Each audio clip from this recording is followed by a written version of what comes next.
I'm Paul Levinson, and welcome to Light On, Light Through, episode 361.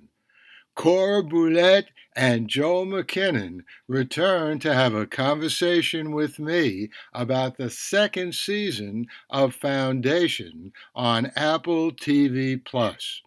Well, you may recall that Cora and Joel were here 2 years ago. We talked about the first season of Foundation, and actually, just last week, I gave you the first part of what I thought would be our conversation about the second season of Foundation. But Joel asked me a question about, well, what did I think of the Beatles' new single? And it turned out that all three of us loved it. We all think Now and Then is a masterpiece. So we talked about that for just about a half an hour. And then we continued with the reason for our gathering via Zoom to talk about the second season of Foundation. Now, Cora, in case you didn't know, is a Hugo Award winner. She won the Hugo for Fan Writer back in 2022. Seems like a long time ago. It was just a little over a year ago. And Joel is the person who does the Selden Crisis podcast, in which he brings to acoustic life the Foundation trilogy and also has all kinds of commentary on other aspects of science fiction. So, here without further ado is our conversation about the second season of Foundation on Apple TV Plus. The Light on Light Through podcast.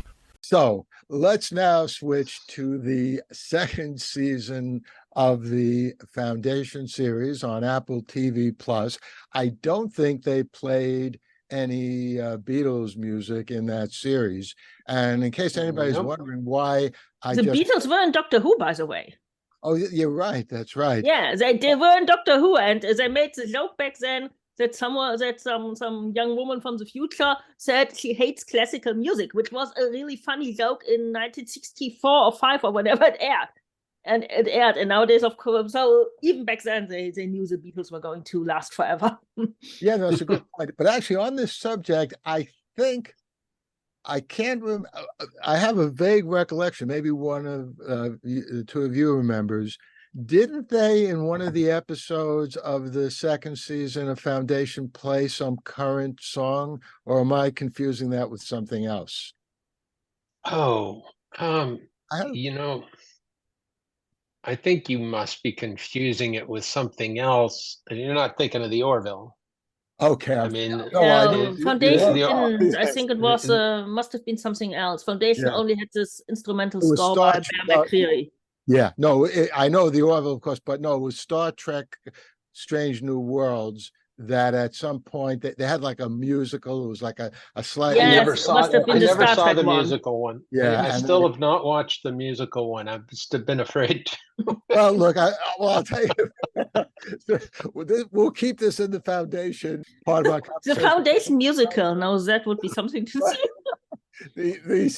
The musical episode on Star Trek Strange New World was idiotic, to say the least, but it did have some redeeming elements. I mean, it's an interesting story, and you should at least watch it. Okay. All right. All right. But let's get back to Foundation. Now, for those of you who saw or heard the conversation that the three of us had literally about 2 years ago, in November 2021, after we saw the first season of the Foundation series. I hope you'll be happy to see and hear us again. And one of the things I'm interested in is to what extent our opinions have changed or stayed the same. So let me start this off by, and then each of you could give your brief, summary, and then we'll get into more specific things. After all is said and done and thinking about this over the last couple of months, although I enjoyed the second season more than the first season, I have the same complaints about the second season as I had about the first season. And in particular, the more I think about it, is it's a great story, but why call someone by a certain name? And it's the name of a character in Asimov's written Foundation trilogy and Foundation series. So, the great general Belriosi. Why have a character of that name if he has so little in common with the written character that we've come to know with that name? And that is, I think, an important problem, and people are having different reactions to it. Obviously, the reason why David Goyer and his staff made the decision to use the name is he was hoping it would resonate with viewers who read the novels. And it does, but it still continues to annoy me when he turns into a different character. Now, just to be clear, I don't object to or mind at all the fact that he is a gay character, and that wasn't discussed one way or another in the written version. He could have been in the books too, for all we know. That's I'm more exactly. I'm more a little troubled that the one character who is probably gay, very likely gay, and hinted to be gay is not gay in the show. Yeah, let's However talk. mellow. Yeah, But Hober Mello, who likes. I mean, he's probably bisexual because it's never mentioned at all. But he's shown in a sort of relationship with a woman in the show. yes, And he's the one character who's not white described to be not white. The others might well be not white either, and he's white, and he's played by a Cypriot British actor who's white. So that's kind of weird. that's right. So as an overall summary, I once again enjoyed immensely the Cleonic clone part. I still think it is great science fiction, just a story of clones who are emperors and everything associated with that. I was probably less annoyed, with his android assistant, lover, protector, whatever you want to call her. Obviously, there are differences between her and the character in the written novels. And again, I don't mind at all the gender change, but that was the least annoying to me. But the other characters, to the extent that we knew anything about them, it continues to bother me that here are the names. Here's what we expect, understandably, to see and hear of them. And that is over and over again not done in the television series. So what are your views on that? I'll go next if you don't mind, because I have some immediate refutations. No, I would. I first want to talk about the differences between the first and the second season from my perspective, and I know that part of this is internal, and part of this was actually in the show. In the first season, my experience of watching it was stressful. I was constantly, I really wanted it to work. I really wanted it to be successful. And that was coloring the way I watched it. I wanted the show to really bring out all the magic from the books that I'd read. And I really wanted people to understand the brilliance of Asimov, right? And in being at the first season, I was constantly like working from that perspective, and it was stressful. I was like feeling like I wanted to defend what I liked about the show and push back on all the people who were criticizing it reflexively and saying it was just an insult to Asimov, blah blah blah, and all that. And I remember feeling this constant just tension watching it throughout the whole thing until the last couple episodes when I finally kind of I think it was Roxanne Dawson, the director of the 8th and 9th episodes, and then Goyer directed the last in the first season. And Roxanne Dawson's 8th and 9th episodes were so brilliantly directed that it just like I just got sucked into it, and I really He's a enjoyed great science watching fiction those parts. director, and of course, Yeah, a half and Klingon from Star yeah, Trek.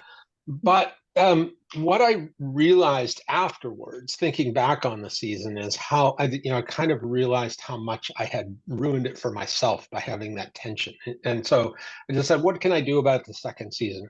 I'm just going to forget about the books. Just forget about the books and watch the show and enjoy the show as it is, and think of it as a completely different thing. So that was the approach I took to the second season, and immediately I lost that tension. It was just fun. It was fun from beginning to end. I really enjoyed watching it. Now to get to Paul's point about the name dropping and the wrong names for characters. Um, my my take on that is when a name was dropped, like Limar Panyets, Limar Panyets is one of my favorite obscure characters in Foundation. He's just a one-off, and who knows who Limar Panyets is. And there's Limar Panyets, and it's like I jump up and say, I know who Limar Panyets is when I hear that name, right? Because I'm such a Foundation geek. Um, but so there was a kind of a thrill to that, and then my next thought is, wait a second, this is supposed to be uh, the Grandmaster of Ascon says that in the books, and this is Aspera Argo of Corel saying it on the show. Wait, what's going on? Wait, this isn't even Limar Panyets. This is Hober Mallow, and then yeah. They never mentioned Lathan Devers, which kind of upset me because he was another one of those, I mean, even more important character than Limor Panyets, obviously. But when I'd hear those names, what I'm getting at is it did have that resonance, but then I was able to kind of roll off it and not worry about it. And see it as a new character with a familiar name. But more than anybody, this applies for me to Hober Mallow because I thought that the character in the show was absolutely not the Hober Mallow character from the books. He was more of Limar Panyets and Lathan Devers rolled into one. And then another one was Dusan because I loved that character in the books. I loved his dialogue, and I loved his interplay with Belriose and the conversations that they had about the great man theory of history and the bottom up theory, of social determinism, which one would prevail. And I thought it was just that was the most brilliant theme building of that concept in the books and was completely missing from the show. And even though I really liked the actor they chose for Dusum Bar, and I actually thought he resembled a lot the character of Onum Bar in The Merchant Princes.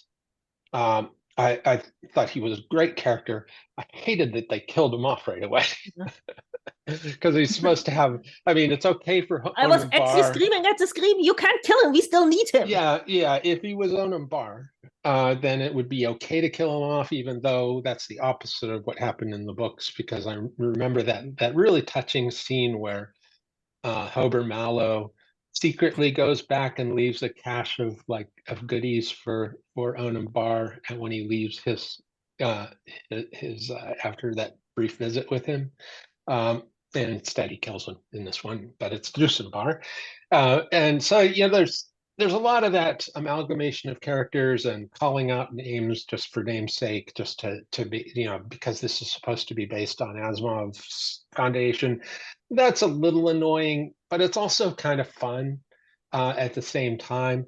And I can kind of let those equal each other out and just enjoy the series that they are creating.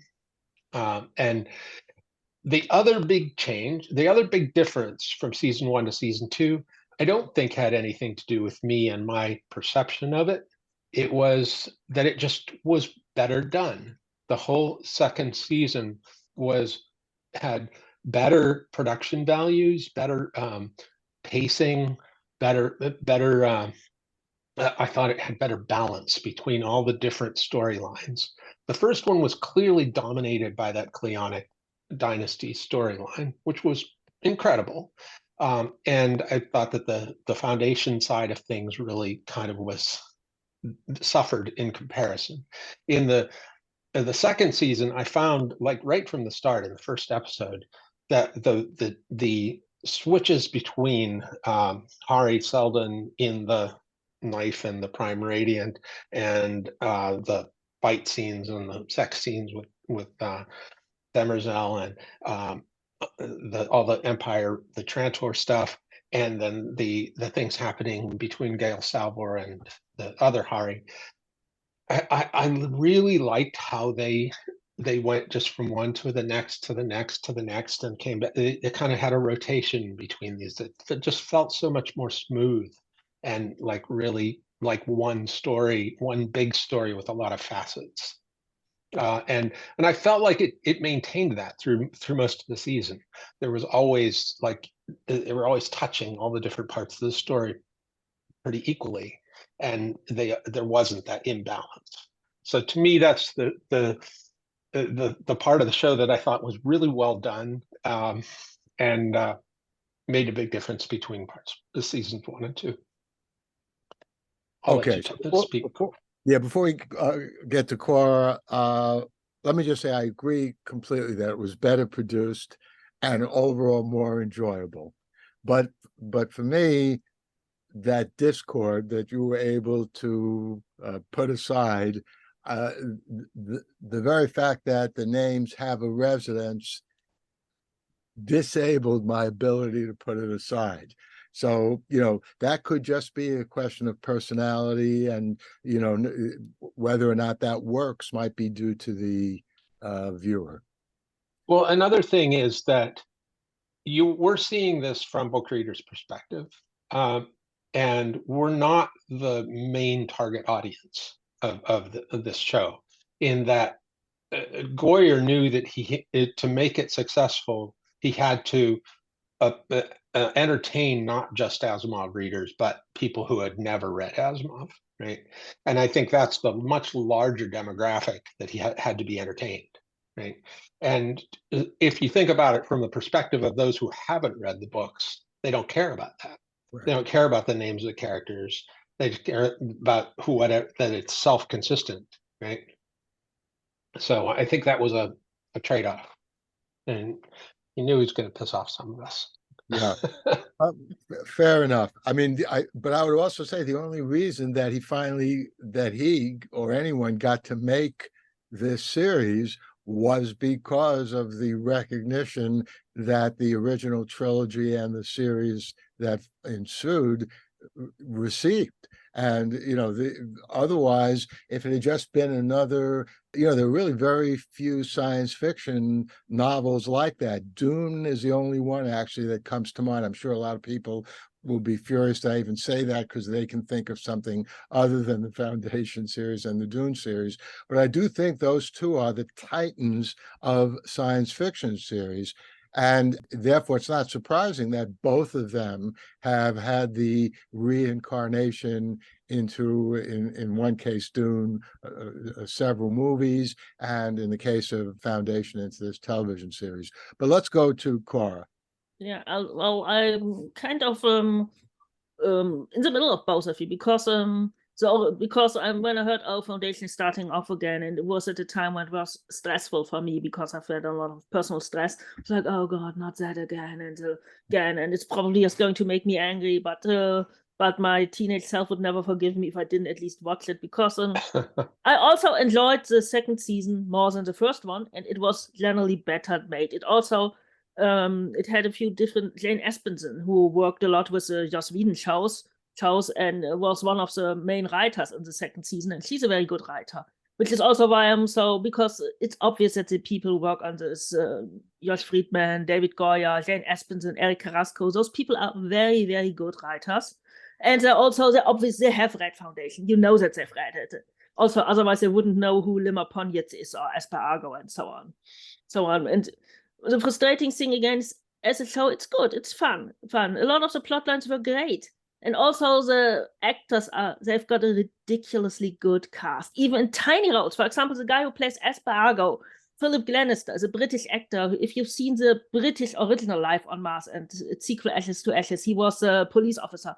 He's a fabulous actor, and that's someone who's way too good for such a tiny role. And even though he's a wonderful Esper, the people who they got, the guy who plays Hober Mallow, Dimitri Leonidas, that guy is not Hober Mallow from the books, and he doesn't look like Hober Mallow, but he's fabulous in the role. The Demoiselle, Zell, Laura Byrne, a Finnish actress. I never heard of her before, but she's wonderful, and I actually want to see the Elijah Bailey and Daniel Oliver stories done with Laura Byrne and someone to do Elijah, even if she has got the wrong gender. She's wonderful, and of course, Jared Harris is amazing as Harry Seldon. Lee Pace is, well, first of all, we get to see a lot of him, and that's great. That's great, and he's a real fan. Lee Pace is a geek like us, as he's read the books, and he's great. He's great as the Brother Day, the Middle Cleon, whichever one it is. Also, the guy who plays Brother Dusk, Terrence Mann, I think is the name. So in short, the cast is the person who plays Polyverisov. He's wonderful. He's not the Polyverisov from Butte. So the cast is wonderful. Cool. The story is a lot of fun. It's well done, but again, it's like, this is good, but it's not foundation. Maybe they should have just adapted either something of, and I understand that they need to make changes. And really, I don't mind that someone is now, that for example, Salva Halden is now a black woman. I really don't mind. I just wish she were a little more like the Salva we know. Because she's mouth changed. I don't mind that Belrios is gay, especially since his sexuality. I also don't mind that he's about 20 years older than he's supposed to be, which a lot of people seem to have missed, because Belrios is young in the books. He's in his mid-30s, and he's played by an actor in his 50s. But he does a good. They do great jobs. They're good. But I just also I got to see some of my favorite scenes. We got the gold transmutation scene from the trailers, which I love. Of course, it's not not Ernest Cohen, but we got it. We got the Church of the Galactic Spirit, complete with their fake miracles, which I love, except that the Foundationists are not supposed to believe in that. Okay, Brother Constant might have been an outlier, and Polyverisov drank away what brain cells he had a long time ago. Sorry, Poly, but it's correct. But I'm not supposed to really. So on the one hand, it was fun. The actors are great. The production values are wonderful. And on the other hand, it's just not a thing. Okay, why couldn't it have been a little bit more like the Foundation that we know and love? Why couldn't we have it a little? Because the only story which is really, they did the very first one, the Psychohistorians. That was adapted in the very first episode. That was a decent adaptation. Yes, there was a lot of stuff in there which isn't in the books, and it didn't matter. But they decently adapted the books, and then they totally went off rails. Okay, the second story, the Encyclopedist, or just called Foundation, that one isn't. That one is really, it's very talky and very slow. It would have to be changed a little bit. But everything after that those are solid stories. The Traders and the Merchant Princes are solid stories. They are kind of mysteries in space, but they're solid stories. The Dead Hand is a very good story. And I'm also, of course, I know why they name dropped the mule, but they shouldn't have at least they shouldn't have shown us the mule. The mule reveal is the biggest surprise in the whole damn story, and you don't waste it. You don't waste it on some flash forwards. They could have said like, "Oh, there's something scary called the mule," but they should never have shown him to us. Yeah, well, I just if I could jump in on that, the mule is my favorite. The mule reveal is my favorite part of the whole trilogy. I think it's everybody's favorite part. It's just such a great moment, especially if you don't see it coming, and somehow, believe it or not, after 40 years after I read it the first time, I managed to hide from myself the truth and get just as much joy out of reading it the second time. It was like, whoa, Magnifico was the mule. Jeez. I have come to accept there is no way they're going to pull that off as well. That it, however the mule is handled and the true identity of the mule, I'm hopeful it's not who we've seen. That this is No, kind of he's just not that he's just not the that mule. Sorry. somebody surprising will turn out to be the mule, but it's not going to be the same way they present it in the books. And one of the things I wanted to point out that I really love about this series, and in a way it is also one of the things that so many people are annoyed by in this series, that Goyer recognized that one of the things that makes Foundation great and makes Asimov great is subverting of expectations. That you have certain expectations of where things are going, and then they're suddenly thrown upside down again and again, right, by Asimov. And if you take the series as written and you play it out in the same way, anybody who's read the books is not going to have those expectations subverted, right? They're going to see, oh yeah, I know what's coming. Let's see how they do it. Oh, they did it. Okay, great, they did it. But he said he wanted to subvert expectations, not just for people who had not read the books, but for anybody. And the only way you can really do that is to depart significantly from the plot of the books, and in a lot of cases. And I think they've done that. And that's why I think I really enjoy it, because I have been surprised. I have said, whoa, I didn't see that. I didn't see Terminus being blown to bits. No. I was not expecting that. And, there's some, that's just one of many things, probably the biggest one.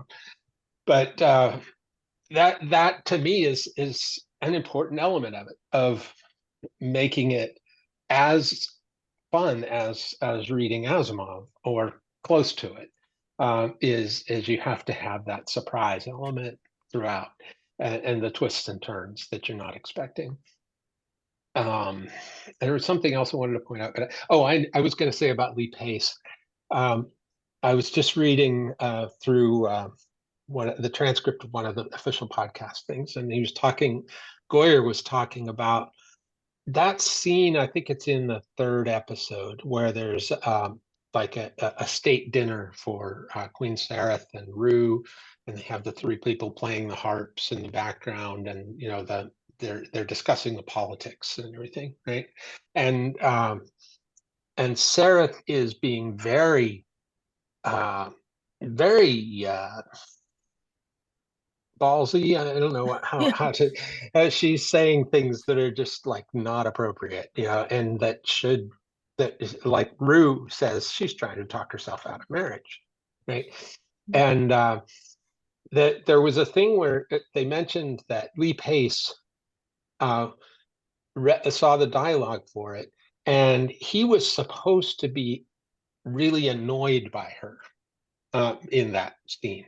He was supposed to like be really put off by her uppityness, right? And he came up with the idea. He said, "Why don't I just act like I really like it that she's like this? Yeah, why don't I just be cool with it?" And that's what they did.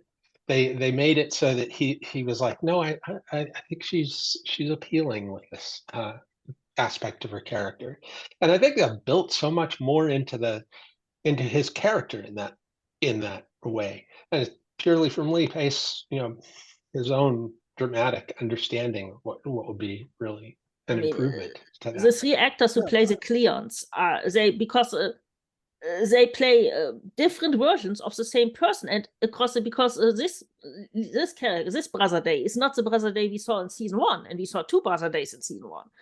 And the Brother Dusk they're not the same people, and you see that they're not the same people. And they're different characters. And of course, talking about subversion of expectations, I totally expected Ceres to die. She's not in the books, so it doesn't matter what it was. Like, okay, she's so dead. I don't really have to get invested in this woman at all. She's going to die, because if the Cleons don't kill her off, Demoiselle will.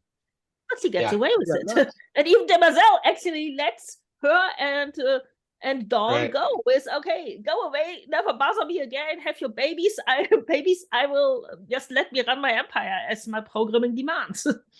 And that's a part of Demerzel's character arc of like she's changing as well, and like and back to Lee Pace for a moment, and the idea of the different aspects of the same characters in the previous day, the day from season 1 who ordered the destruction of Thespis and Anacreon, he never would have thought it was fine for Sarah to act that way at a state dinner.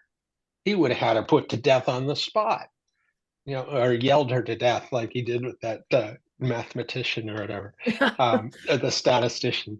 That's a great example of where the first day from season 1, because the second day was a bit more mellow.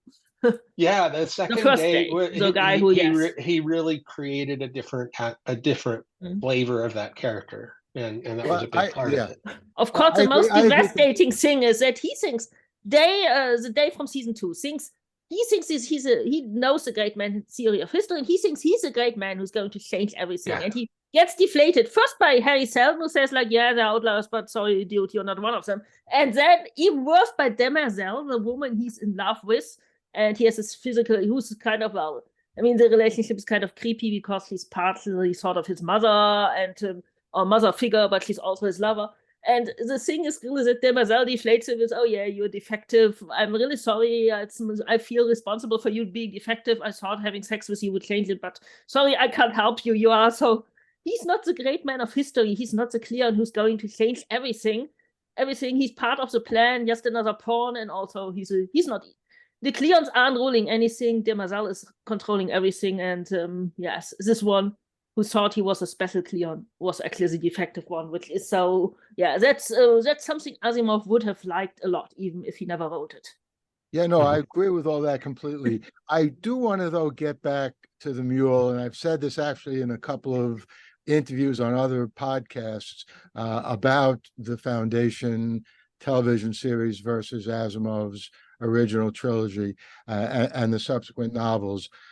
For me, the epitome of the original trilogy, what made it soar above everything else, and to this day, everything else I've ever read in science fiction, was the 1-2 punch of, on Terminus, you see Belarus and his warships coming. They're on the verge of destroying Terminus, but psychohistory was right, and it turns out at the last minute, Terminus is victorious over this incredibly powerful general. That's the first punch. The second punch is a little later on, however many years later it is, there are a group of people sitting around that same console in Terminus, and the mules ships are approaching, and they're expecting, they call up the hologram of Harry Seldon, and Harry Seldon is babbling on about something going on with the merchants out there. And that's why the mule is such a transcendent character, because he punctured psychohistory. And what bothers me, we'll see, there is a chance for David Goyer to do that, although I said at the end of the first series, first season, I'll forgive him all the divergences if he at least has that or something like that. He can't do that anymore with Belrios, but he might still be able to do something like that with the mule.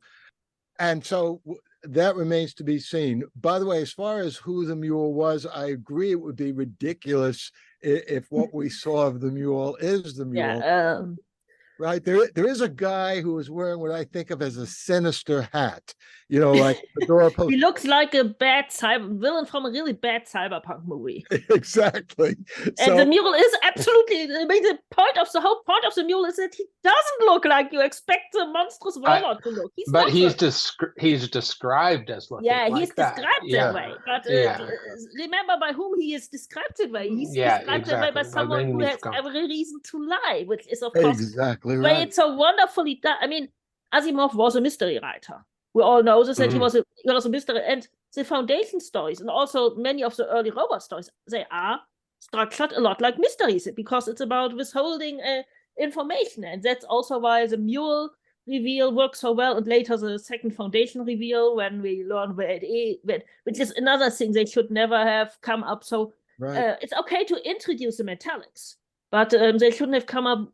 We need the reveal for the second Foundation because we need the shocker that no, it's not all the other. It's not Tassenda. It's not Terminus itself. We need the shock reveal because those That's are an the moments which you remember. I still remember where I read the second Foundation reveal because I was at school, was reading the book, and was sitting there, and I'd just come to the reveal point, and then a boy called Andreas, I can say his full name because it doesn't really matter. Andreas Vegas was his name. He was a classmate, and I think he kind of liked me, and he came up to me and was like, Cora, what are you reading? And I was like, I'm going to strangle you now. Sorry. So yeah, it's forever linked to this boy, Andreas Vegas, for me, because so those also you have to those the mule, also Berlioz, but particularly the mule, and also those reveals have to be earned. And a lot of the time when you tell people like, oh yeah, the first book is a little rough, but then it really takes off. I skip to the good part. No, you can't. Because you can't just skip to the good part because it doesn't work if you will never get the impact. Harry Seldon has to be right a couple of times in ever-escalating crises. The first one is aggressive neighbors. The second one is still aggressive neighbors, but they're under control now. Then we get proxy war with the Empire, with the Republic of Coral, and then we get the Empire itself, and finally you need to those reveals need to be earned, and it takes a bit of time. You don't really have to spend that much. Actually, I thought the whole first season would be the first book because they could easily have done it, but they would have had to switch more and switch the actors around more instead of, for some reason, combining basically the Merchant Princes, the Traders, and the Dead Hand, which are three very different stories. You could combine the Merchant Princes and the Traders and combine Hober Mallow and Limmer Ponyet. And Lathan Divas also. This Hober Mallow is three people, and he's also got a lot of DNA of the space, because Hober Mallow is not a space rogue. None of the Traders, I think he's maybe failed space rogue, because the space rogue was already a thing, and because Lee Brackett and C.L. Moore had been writing about such. Yes, the space rogue, the Han Solo, Malcolm Reynolds character was invented by two women. C.L. Moore and Northwell Smith was the first, and then Lee Brackett perfected the archetype.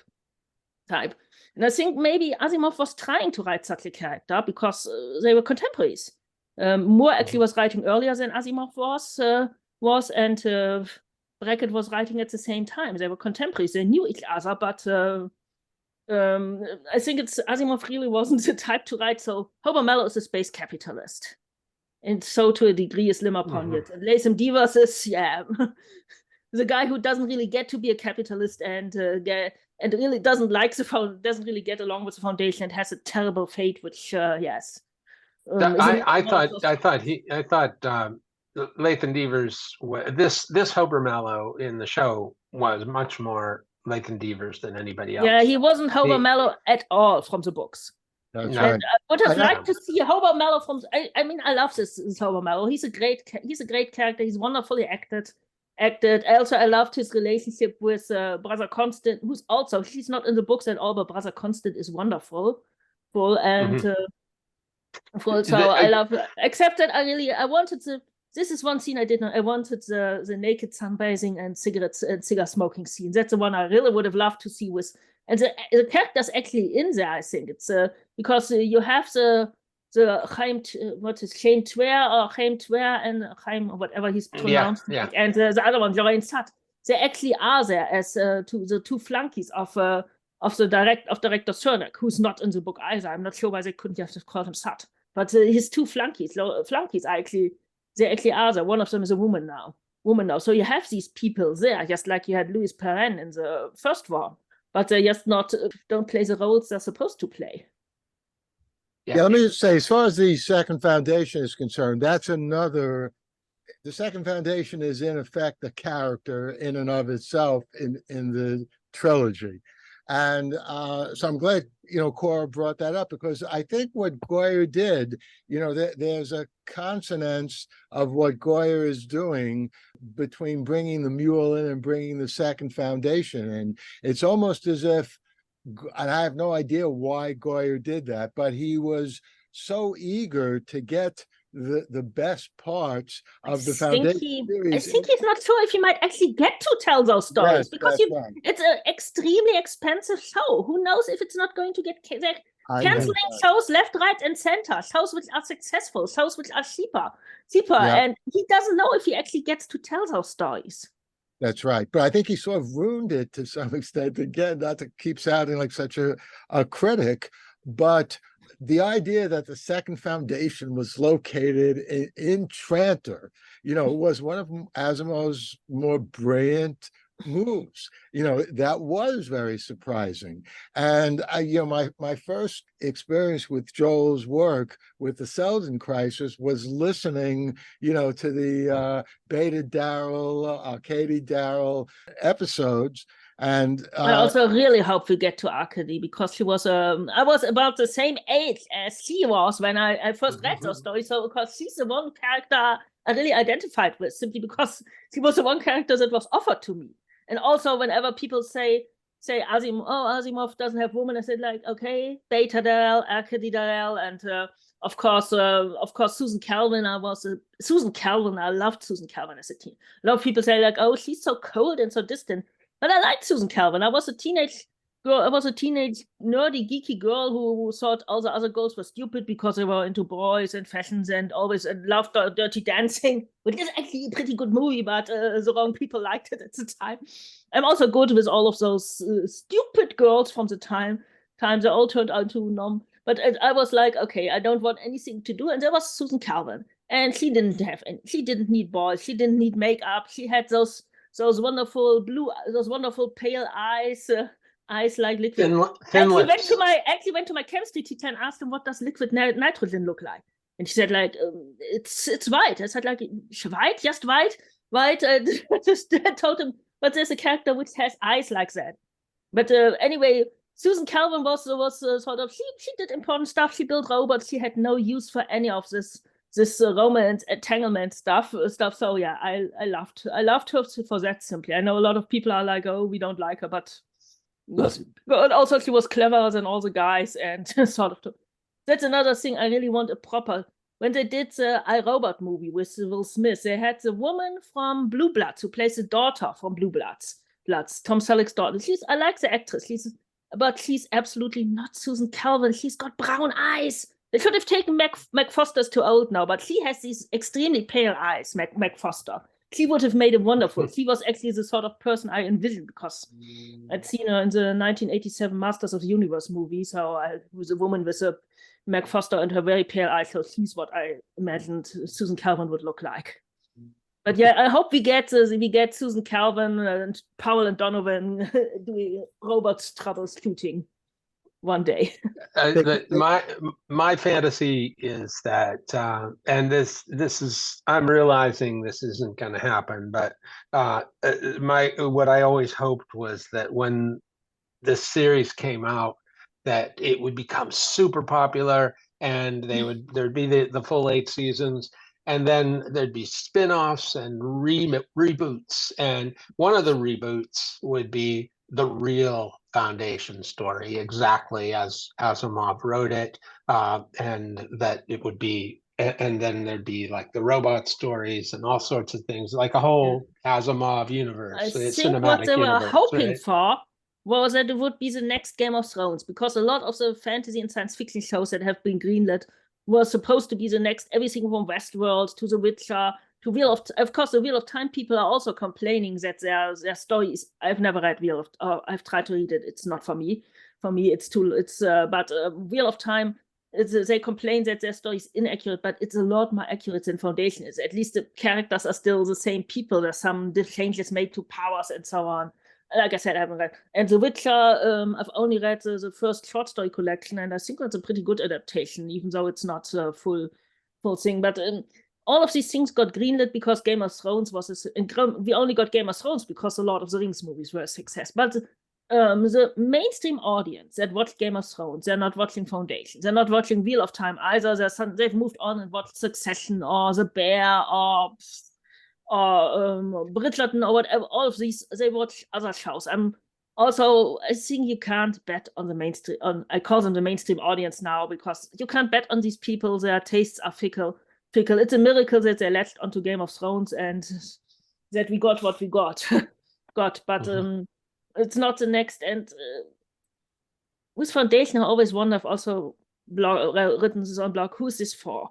It's obviously not for the Asimov fans. They throw us the bones with all the names and so on. It's those names are fan service. It's a bit like, for example, the new Masters of the Universe cartoons. If there's suddenly a character who was an obscure toy 40 years ago, and he shows up in a small scene, and literally, if it's shown at San Diego Comic-Con, the whole Hall H is screaming the name of this character.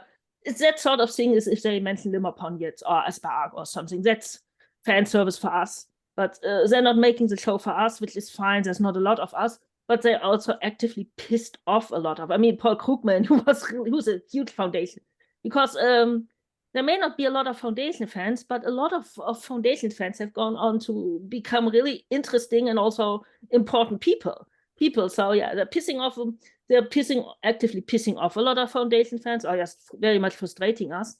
The mainstream audience, yeah, they watched Game of Thrones, but they're not watching Foundation. They're watching Succession or Bridgerton or whatever, which is fine, let them watch that.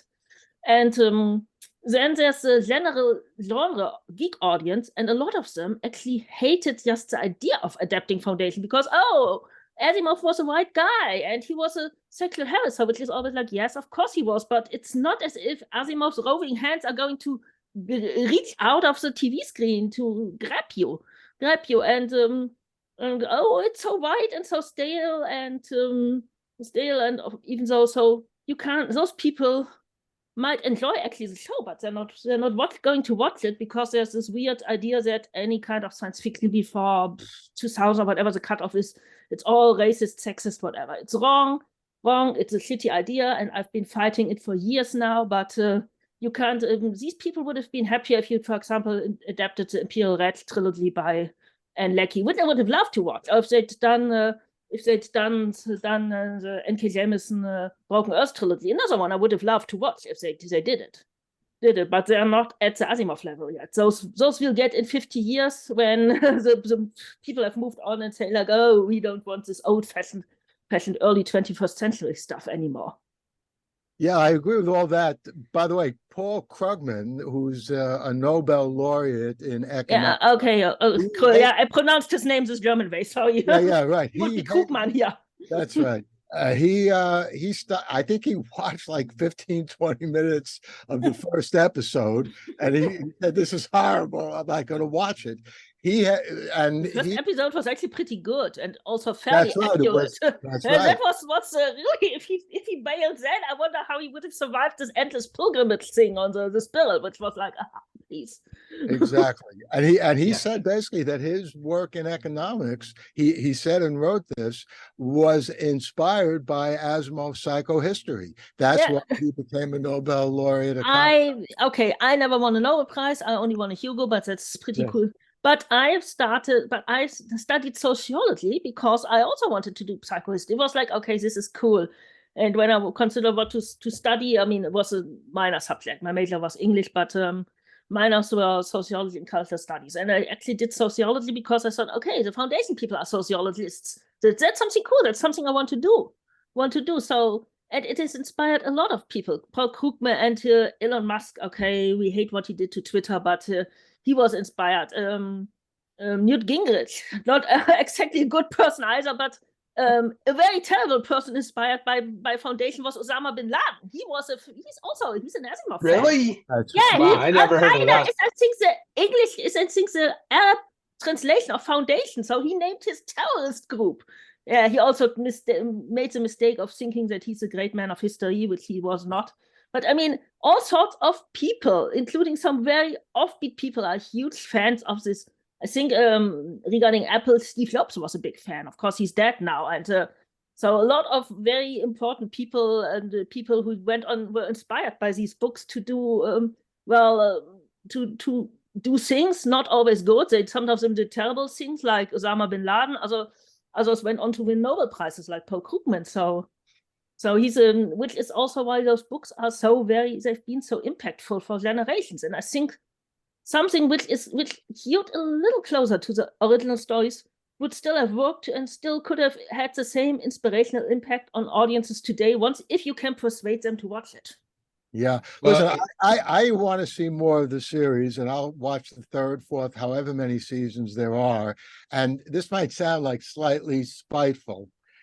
If the series is not renewed, David Goyer has no one other than himself to blame, because he started with, again, what many people regard, and it won the Hugo Award for the best all-time science fiction trilogy. Yeah, I love that one, by the way, because they only they have a regular best series Hugo now, but they only did this one of Hugo because they wanted to honor Lord of the Rings, which had just come out in paperback in the US.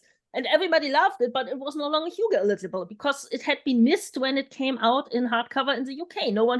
In the US, almost no one had read it. And so they introduced this all-time Hugo, and then Asimov wins it. I love Lord of the Rings, but I love Foundation more. So for saying this is so hilarious. That Asimov took this prize because everybody said, okay, Lord of the Rings is great, Basum is great, Lensman is great. What was it for? The fifth one, I think, was Heinlein's Future History. It's all great, but we love Foundation more. So this is so wonderful and so typical also.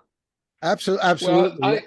Well, I just want to say I agree with your analysis too. I mean, I think Lord of the Rings is a wonderful trilogy. There are a lot of wonderful, even magnificent science fiction stories out there. But also people, some of them have never been filmed. We had a Basum film, it wasn't good. We have never had a Lensman film.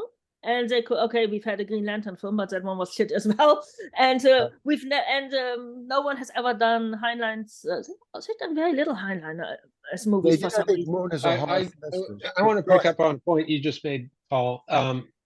I don't want to blame Goyer if this fails, because who you should blame is Apple.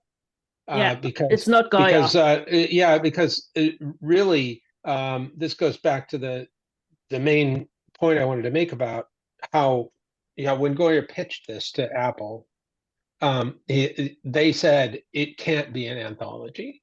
It can't be an anthology where we don't have recurring characters season to season, as in the books. So that was a non-starter. There was no way he could do Foundation as written by Asimov, right?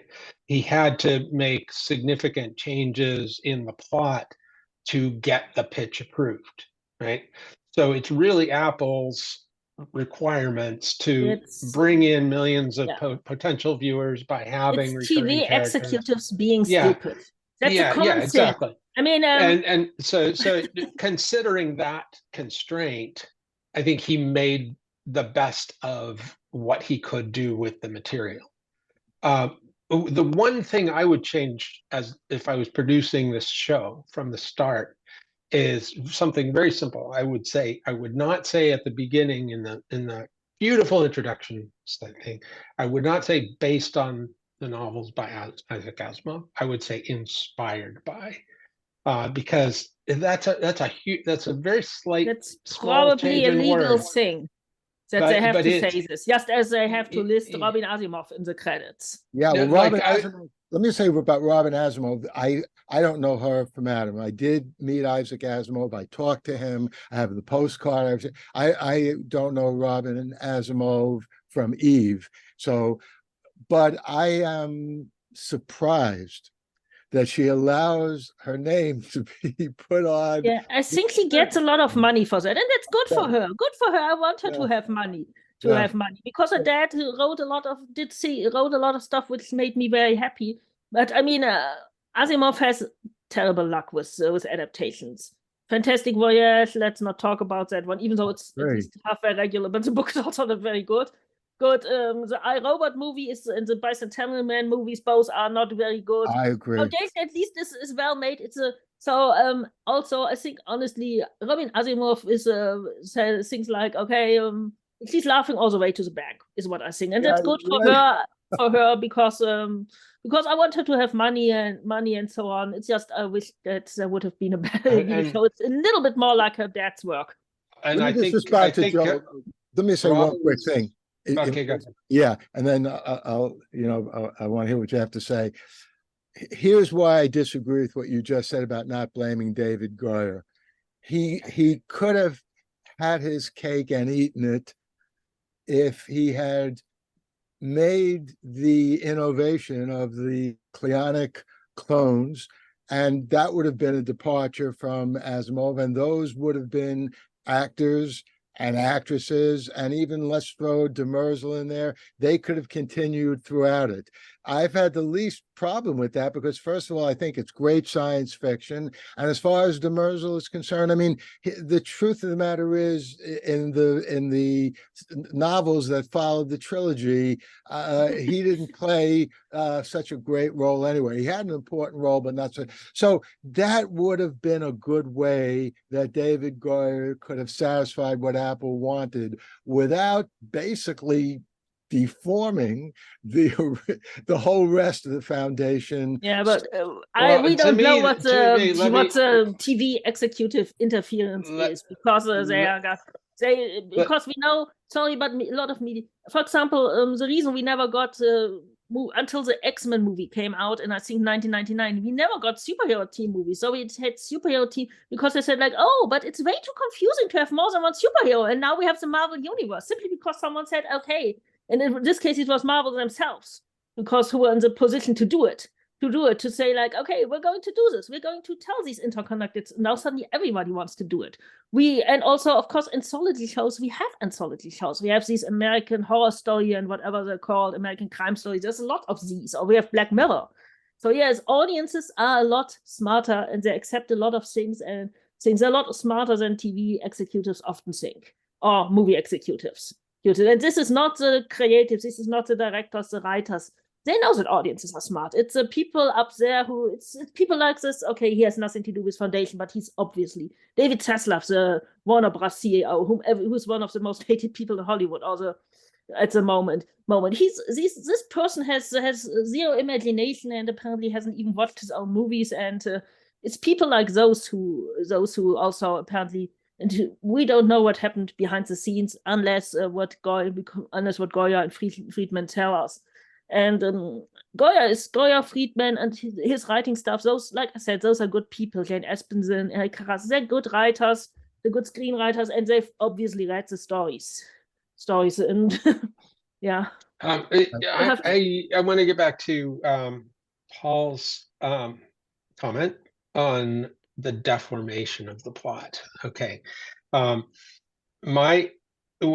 this raises in my mind is, you said he could have had his cake and eaten it too by just having the Cleonic dynasty, the clone dynasty, and those be recurring characters that Apple would be happy with, and also Demerzel, right? Because she's a recurring Harry Seldon, character. of course. And well, wait, I wasn't going to get that.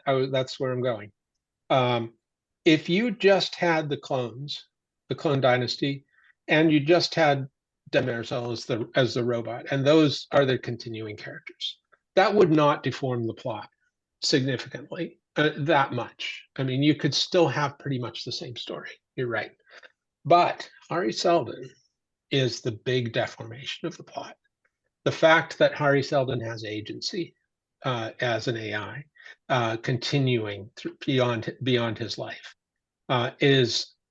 makes huge ramifications in the plot that it definitely deform the story. And my thinking on that is, I'm glad he did it.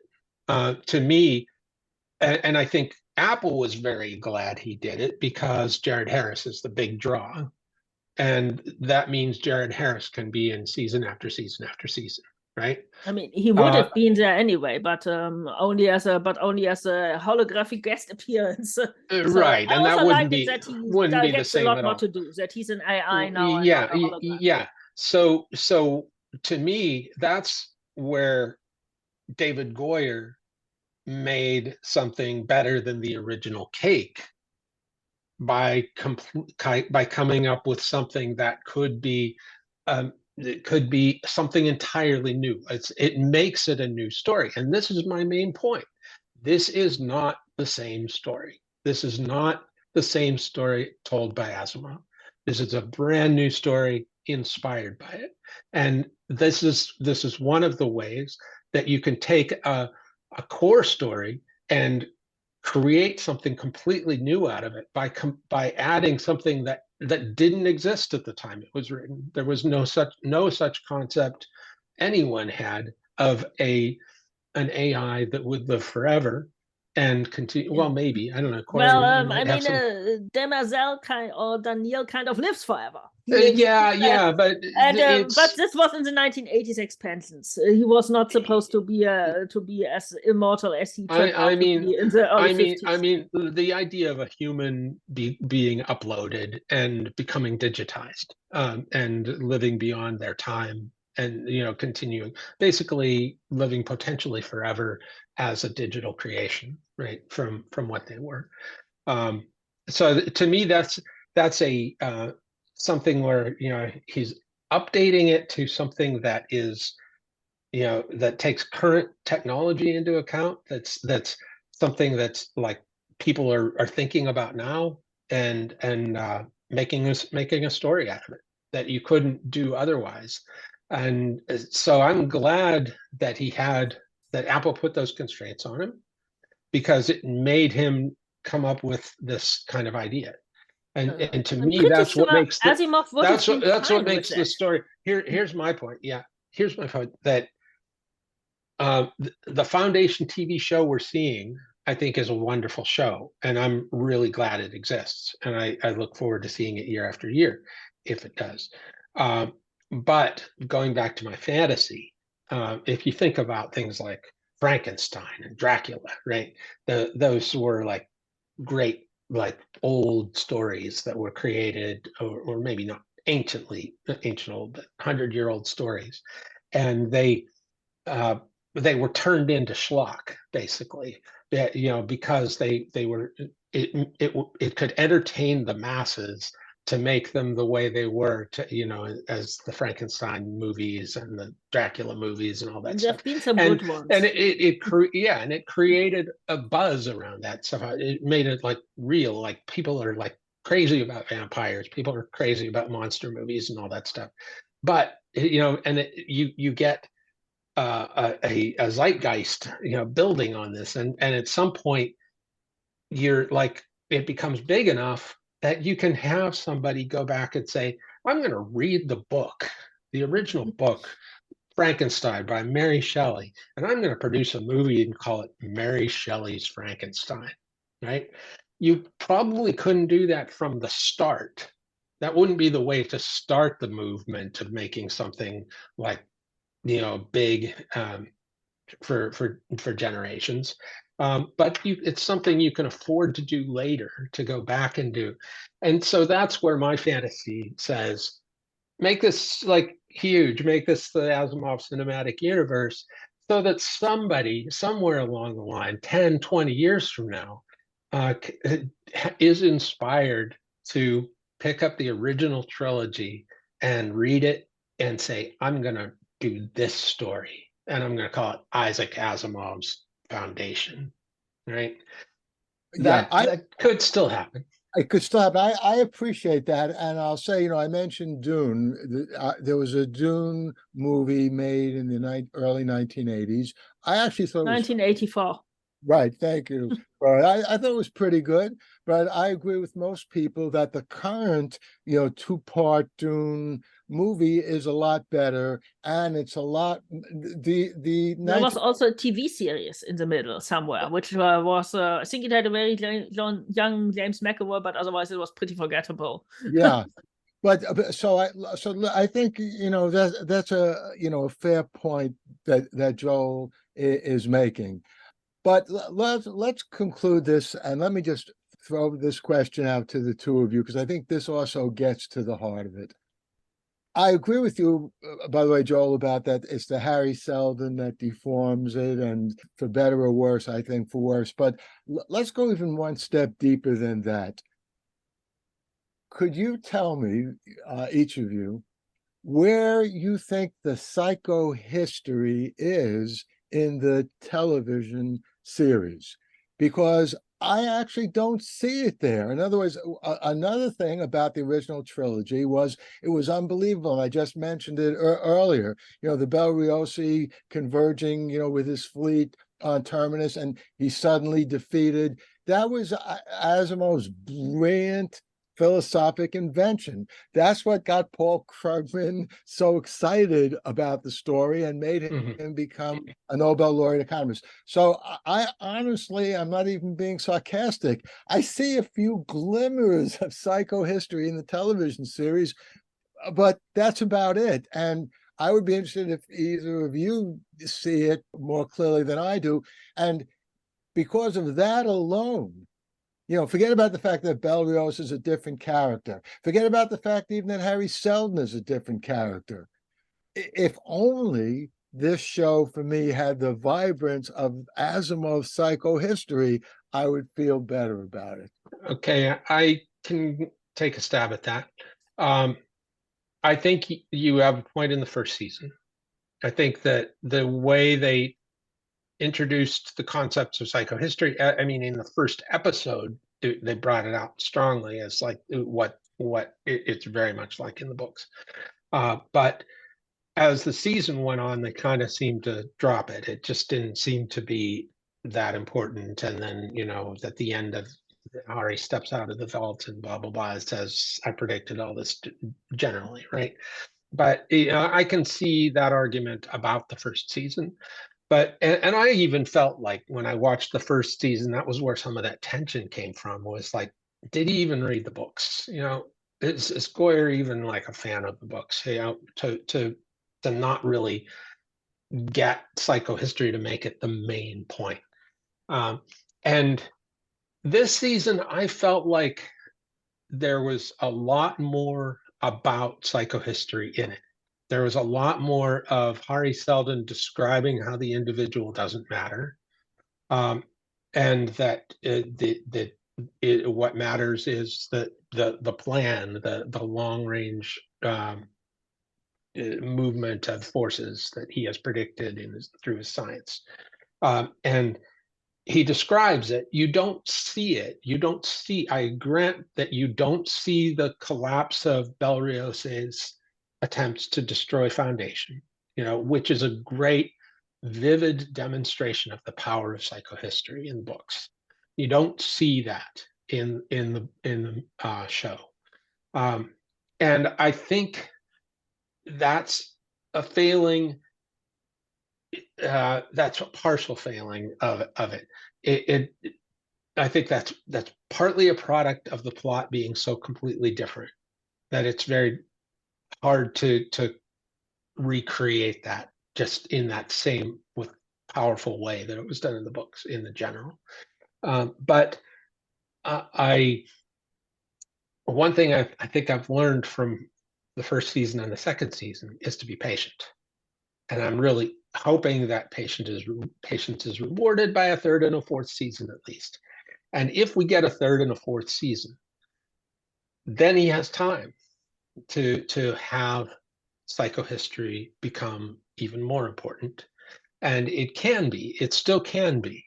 And I think it's too early to render a judgment on that.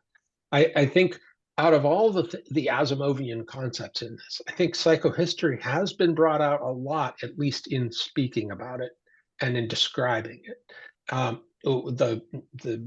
The great man theory versus the bottom up theory was kind of dropped and not paid much attention to, and I think that's a major failing. It really needs to be. That'll be. I hope to see that as a major part of Isaac Asimov's Foundation in 10 or 20 years. But the psychohistory, I think, for an action TV show, it's done as well as it could in making that important. I think it's too early to say he's failed in that. And I do believe the one thing that I'm really convinced on more than anything before than I was last time is that Goyer cares about Asimov's books, that he's a book fan. Because that's one thing that came out over and over again doing all the transcriptions for the official podcast where he's on every one, is his love for the books really emerged from that, like it didn't in season one. Almost like he was kind of like ashamed to admit how much of an Asimov geek he was in season one. And in season two, that really came out. Maybe not as much for if you're just watching the show, and that's important. It's the show should have everything. It's not enough to say, yeah, I'm a huge fan of the books, but yeah, I didn't bother to put any of that in the show.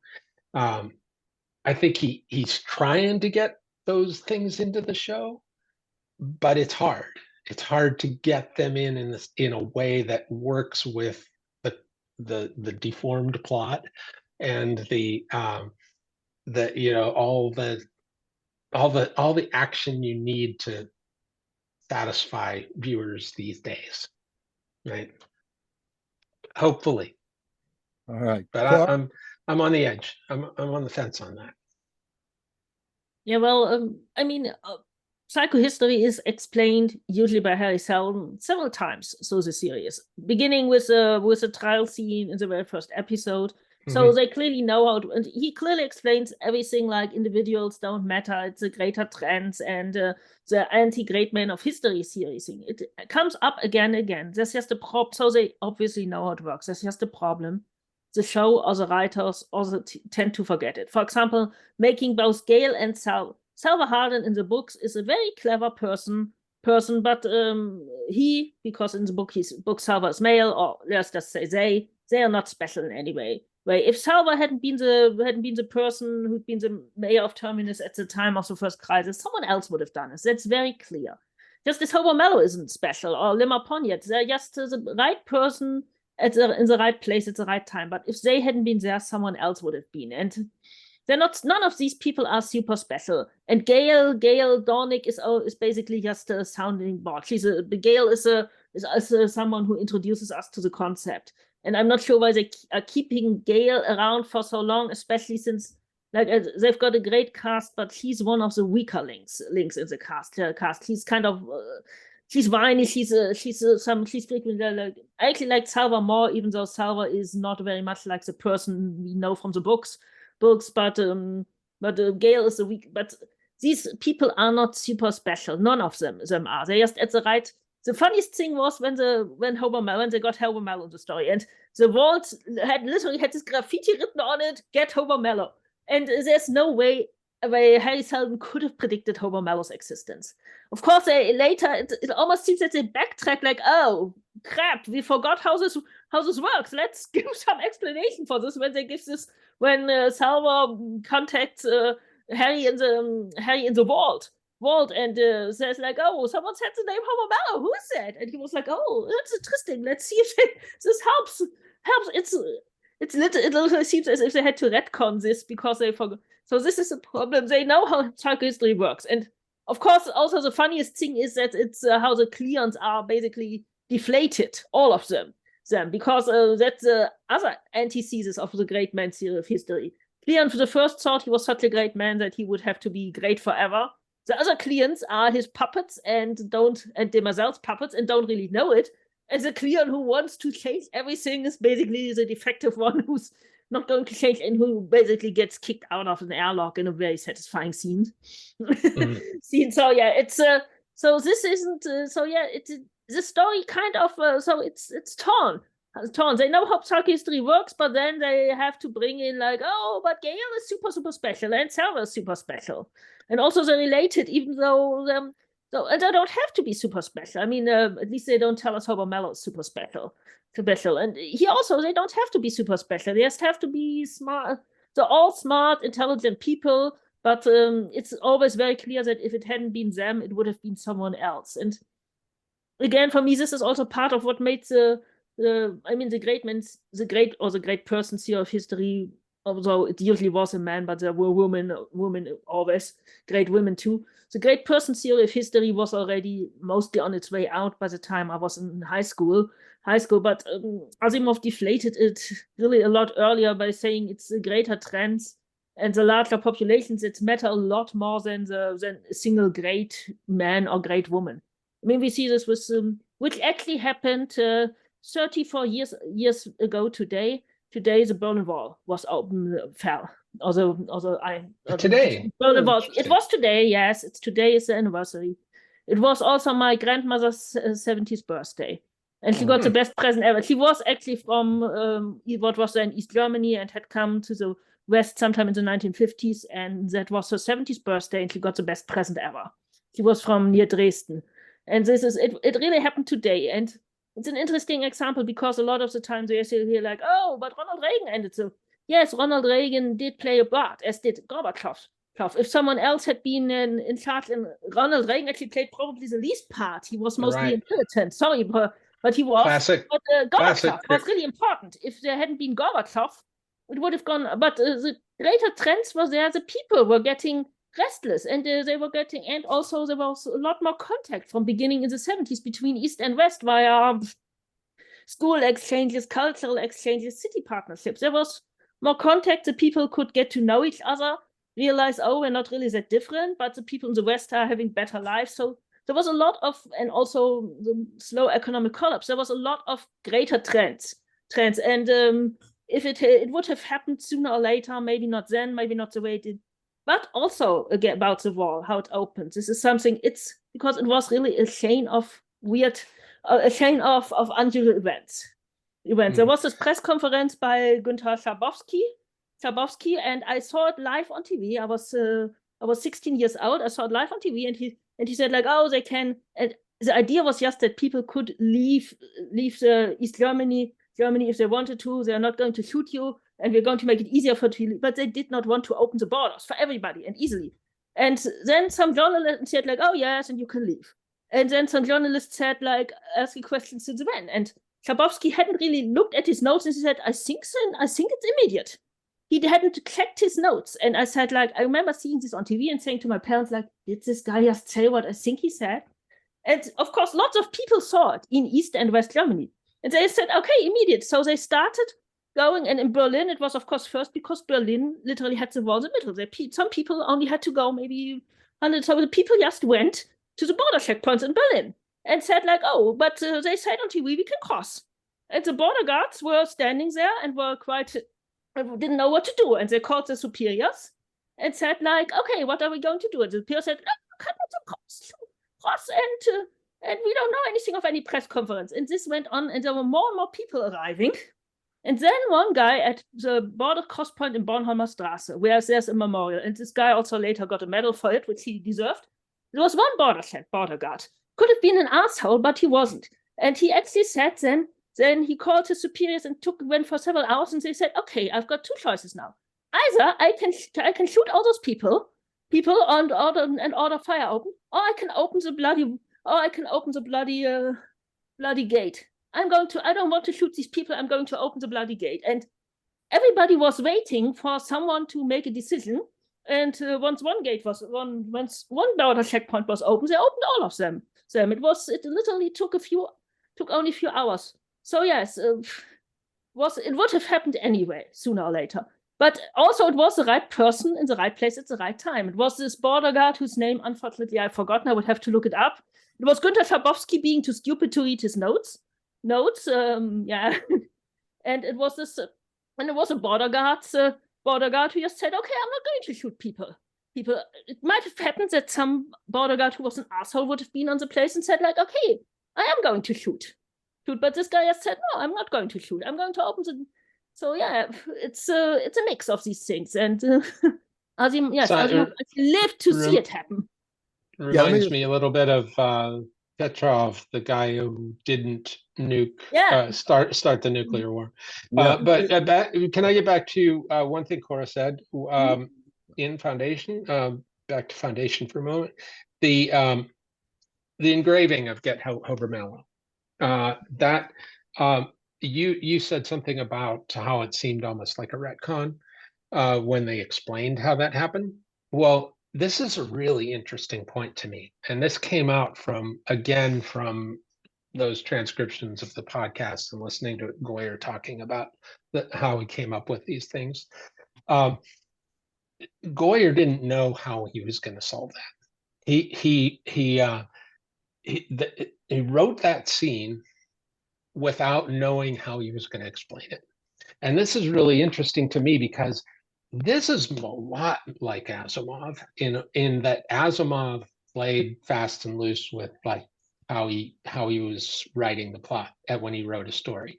He wrote from the seat of his pants, right? He would write things, and somewhere in his unconscious, he'd be like kind of putting together connections, and eventually he'd say, "Here's how I can explain how that happened," right? He was brilliant. He was a genius at that, right? Yeah, I don't know if he knew about how Magnifico was going to be revealed, when he started the scene on the beach. Maybe he did explicitly, but I'm not convinced that he didn't like work out in his unconscious while he was actually writing it. And I think Goyer's trying to do something like that. He says very explicitly that he likes to write towards a solution. He'll kind of come up with a place he wants to go to without knowing how he's going to get there, and then write toward it. And this was a prime example. He said it wasn't until he was approaching the deadline of getting those parts written about how they were going to explain that it came to him while he was walking his dog or something, that he could have that the prime radiant be the vehicle that conveyed the existence of the importance of Hober Mallow back to Selden in the vault. And so when it struck him that he could do that and make that, transmit that information in that way, that's when they wrote that scene to account for how Selden knew that Hober Mallow was going to be important, and that they had to get him. And this is just one of those ways that I think Goyer is not Asimov, but he's writing like he wants to be Asimov. He's writing in an Asimovian way, but not at the level of genius that Asimov had, right? So there are flaws, and if you look at Asimov's work, there are flaws in that as well. He's not a perfect writer. There are lots of things the early where Foundation stories, particularly, he was of course very, very young when he wrote it, but there's a lot of stuff which doesn't quite work in the early stories. Right, and he doesn't connect the dots all the time. Sometimes he just leaves things to, like in the Merchant Princess, where he misses a fatal clue, where he fails to, where Hober Mallow said, "Oh, but this guy wasn't a real priest, and I can tell this," but he never actually told us why this guy who was lynched. I mean, they did actually have the lynched priest, except that Hober Mallow was nowhere near when that happened. Yeah. This is one clear example where Asimov apparently forgot to put in the clues he should have put in. But he writes very much like a mystery writer. A couple of final things, because we don't want this to go on forever. We don't? Well, we do, but I don't think our listeners would appreciate it. We could keep on talking until the third season comes out. But let me. I think I have enough to talk about to make it. It's so good. Let me just say, though, a couple of concluding things. One is, I've said also many times, and I think I attached this or a link to it in the show notes to our conversation after the first season. I wrote this piece about the Foundation trilogy in the late 1970s, sent it to Isaac Asimov, and that's how I got to know him. He replied with a postcard, which addresses exactly what we're talking about, what you in particular, have been talking about, Joel. I basically, in this story that I wrote, this factual story that I wrote about the Foundation trilogy, Asimov's response to it was, "Well, thank you for making me sound so smart, but I had no idea that it was going to turn out this way when I was writing it. I was just writing it as I went along." And that immediately struck me.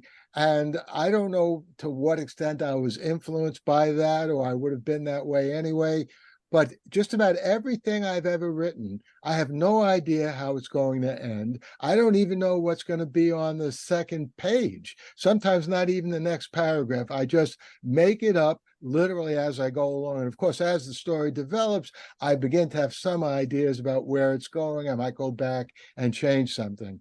So yes, I think that is the way Asimov wrote. I don't know what to say about David Goyer, and I hate to keep sounding like such a critic of his. I wish him well, but apropos of what Cora was saying about Gorbachev and the Berlin Wall, and by the way, happy anniversary and also happy birthday to your grandmother. Yes, she would have been 114 today if she'd lived, but Okay. she's been dead for almost 30 years now. All right. But she did see the wall come down. She did get to visit her old hometown again because she never went back after she left. She didn't get along with the regime there. So she did get to visit her hometown again. She did get to go to she liked see operas and operettas and theater. She did get to go to the beautiful Semper Opera in Dresden, Opera House in Dresden. So yes, she got to see it come. She got to see it come down. She got to visit her old home again, even if she could have, but it probably wouldn't have been that great if she'd lived longer because she had dementia towards the end. All right. Well, I'm glad at least you got to see that. But I wanted to mention there's another science fiction series on Apple TV Plus, and actually it is going into a new season tomorrow. It's called For All Mankind. You've probably heard about it. It's an alternate history, but beginning to verge into a future thing based on, it's always what is the difference in history that creates the alternate history. The Russians, the Soviets, wind up beating us to the moon in the late 1960s by just a couple of months. And that, changes everything, including... That could have easily happened. I mean, they were very, very close. Very close. Very close indeed.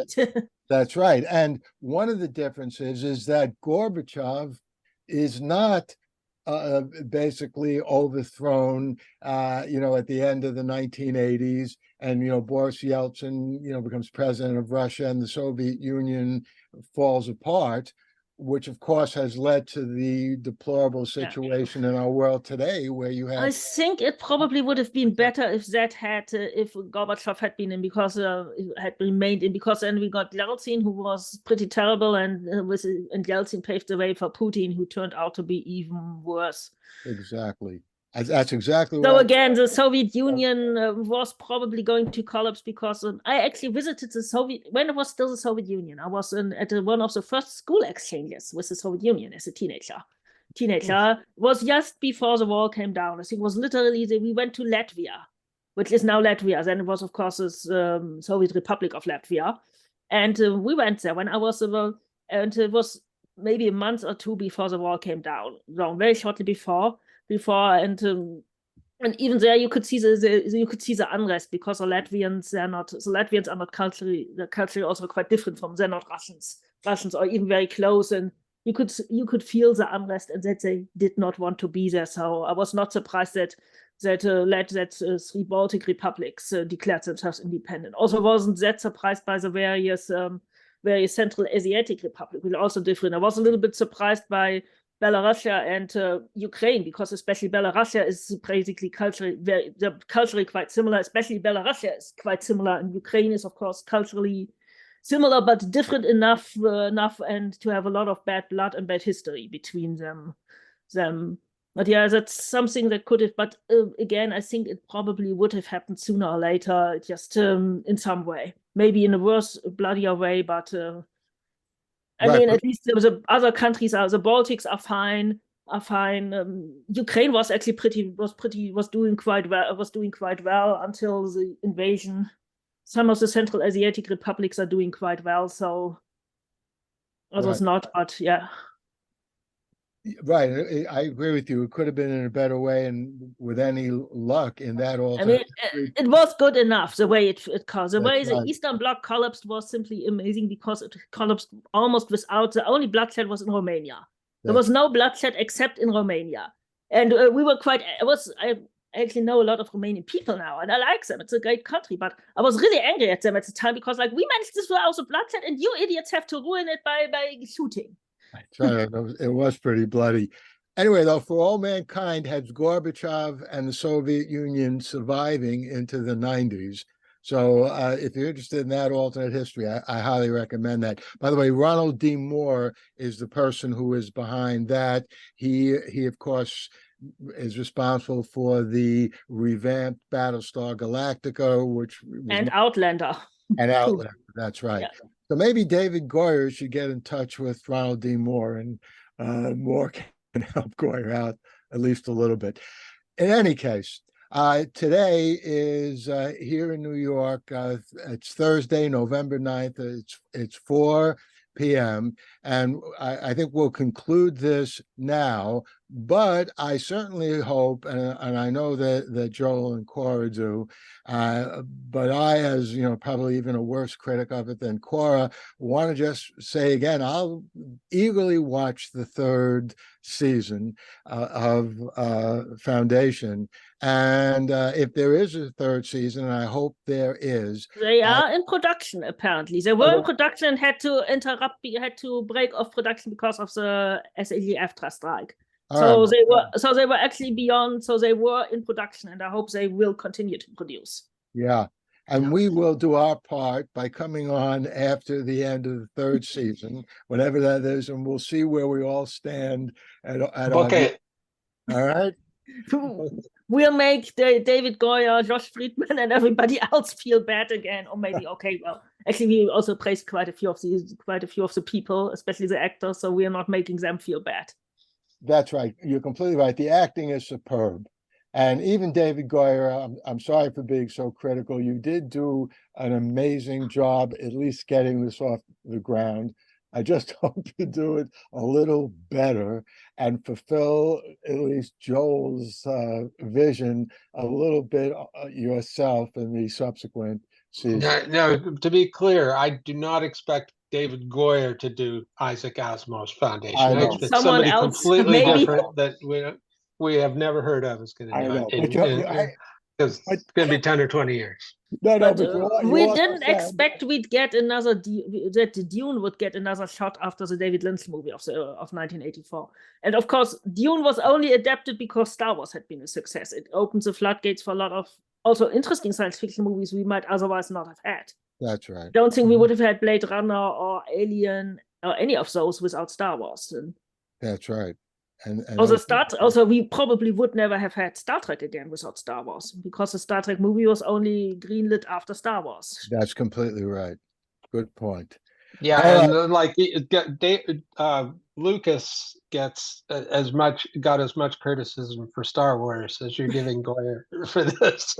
Lucas has heard it all, but he didn't have I think most of us wouldn't be here without Lucas. Okay, Paul maybe but I wouldn't know there was other science fiction influences before Star Wars, but Star Wars was so much permeating everything in the late 70s, early 80s that especially if you were young, you were growing up in the shadow of Star Wars. My older people like my parents say it never really pinged on their radar, but it was, if you were a kid, everything was also a lot of the kids' shows were influenced by Star Wars. Star Wars was actually took me a long time to actually get to see Star Wars, simply because we had no VCR, didn't have one until I think it was in the early 90s, because my parents didn't like paying for entertainment. That was like, TV is free, we don't need satellite TV or video VCRs or anything.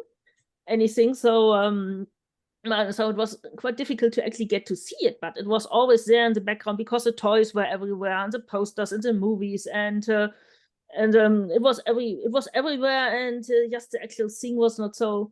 Yeah, without Star Wars we wouldn't, and I think also without, of course, and Foundation is of course also a big influence on Star Wars. I mean, Trantor is Coruscant, or vice versa.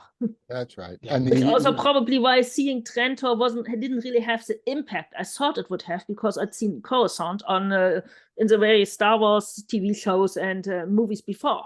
Because Trantor, so it wasn't the impact like, oh my God, it's Trantor, because we'd seen Coruscant before, but still Trantor was the original city planet.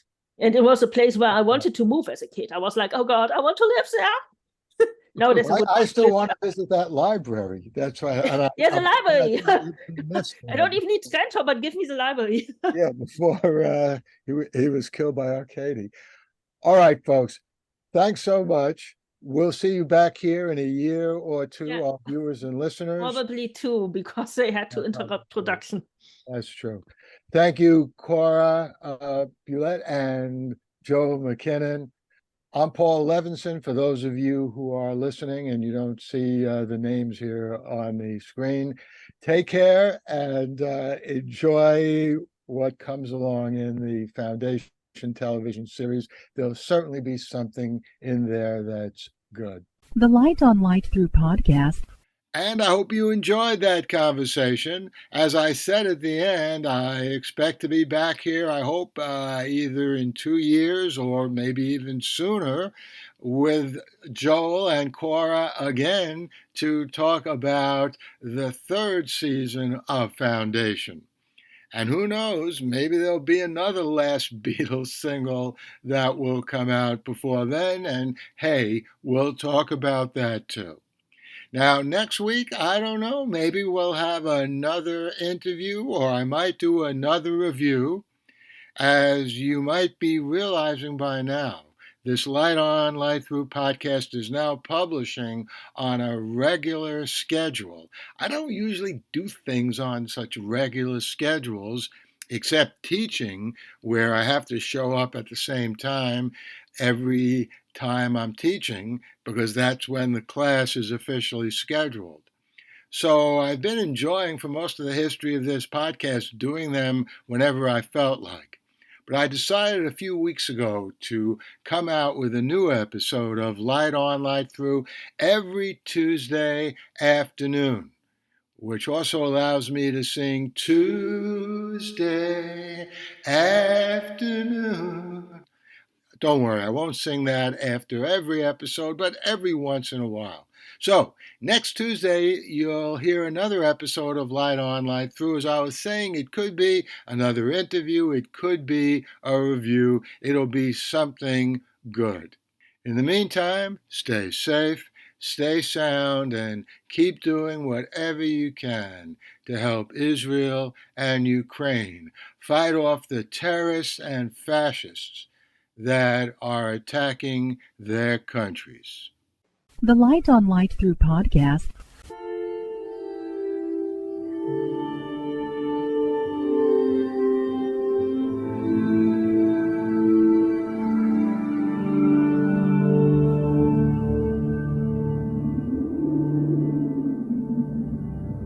Athens, 2042 AD. She ripped the paper in half, then ripped the halves, then ripped what was left again into bits and pieces of history that could have been. Sierra Waters had read once that, years ago, it was thought that men made love for the thrill, while women made love for the sense of connection it gave them.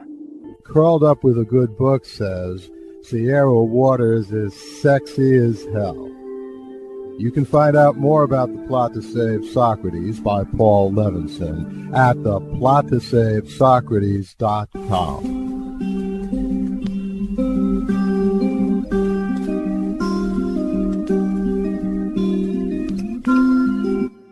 Paul Levinson Silk Code, about an ancient biotech war raging on in secret for centuries.